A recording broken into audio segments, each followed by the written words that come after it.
സംസ്ഥാന ഹൈസ്കൂൾ കലോത്സവത്തിൽ സ്വർണ്ണക്കപ്പ് നേടിയ തൃശൂർ ജില്ലയ്ക്ക് ഏറ്റവും കൂടുതൽ പോയിന്റുകൾ സമ്മാനിച്ച ചന്ദ്രാപിന്നി ഹയർ സെക്കൻഡറി സ്കൂളിലെ കലാപ്രതിഭകളെ ആദരിച്ചു. സ്കൂൾ ഓഡിറ്റോറിയത്തിൽ നടന്ന ചടങ്ങ് ഇ ടി ടൈസൺ MLA ഉദ്ഘാടനം ചെയ്തു. 1008 തൊട്ട് വലിയ വേറൊരാള് 1007 പാലക്കാട്, അല്പം പിറകിൽ വേറൊരാളാണ് 1003 ആര് കണ്ണൂർ ജില്ല 1003 1300 1003 1007 1008 ഇതാണ് എൻ്റെ സ്ഥിതി ചെയ്തത്. എന്ന് പറഞ്ഞാൽ ഒരു മാർക്കിന്റെ വ്യത്യാസം ഉണ്ടെങ്കിൽ നമുക്ക് എന്ത് നഷ്ടമാവും? സ്വർണ്ണക്കപ്പ് നഷ്ടമാവും അല്ലേ?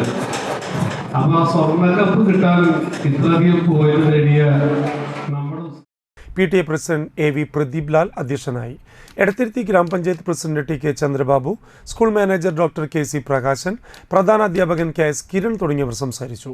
എടത്തിരുത്തി ഗ്രാമപഞ്ചായത്ത് vice president Shailaja Raveendran, aided unaided വിഭാഗം പ്രിൻസിപ്പൽമാരായ PK Sreejish, VB Sajith, Nattika rural bank president advocate VK Jyothi Prakash, Mathilakam block panchayat അംഗം Navami Prasad, school administrator KK അനിൽ, deputy HM KS Bindu, staff secretary Pramod തുടങ്ങിയവരും സംബന്ധിച്ചു. തുടർന്ന് വിവിധ ഇനങ്ങളിൽ മികച്ച പ്രകടനം കാഴ്ചവെച്ച A ഗ്രേഡ് നേടിയ വിദ്യാർത്ഥികളെ ഉപഹാരം നൽകി അനുമോദിച്ചു. വാദ്യമേളത്തിന്റെ അകമ്പടിയോടെ ഘോഷയാത്രയും ഉണ്ടായിരുന്നു.